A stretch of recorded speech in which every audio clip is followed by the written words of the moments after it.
Hello everyone, how are you doing? This is MD Tech here with another quick tutorial. In today's tutorial I'm going to show you guys how to copy and paste an entire worksheet with formulas or whatever is currently on the sheet to another workbook if you're choosing using Microsoft Excel. So this should hopefully be a pretty straightforward tutorial, and without further ado, let's jump right into it.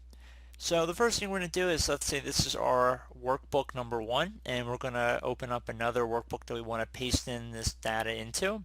So I'm going to go up and just create a file, new, and then workbook here.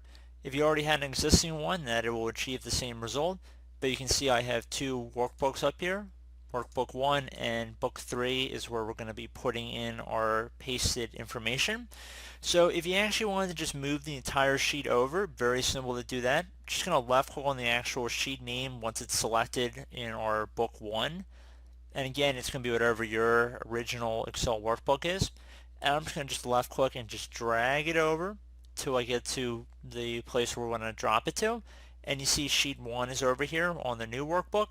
You see a little arrow is also pointing down. So once I release my pressure on my left mouse pointer, it should paste it in right here. And that's basically cutting and pasting it over. Now instead, if you wanted to just copy whatever the contents were on there, that's very achievable as well. So in order just to copy this entire section or whatever's on this worksheet, just go up and left click on the little diagonal facing arrow right in between A and 1. Just left click on that one time. Now you've highlighted everything in this worksheet. I'm going to right click on this arrow again. You see in the top left corner of the worksheet. Right click on it, left click on copy, and now you want to go up to the top left corner of the new worksheet. You see it's selected everything. Right click and then left click on paste. So pretty straightforward tutorial, guys. Do hope I was able to help you out, and as always, thank you for watching, and I do look forward to catching you all in the next tutorial.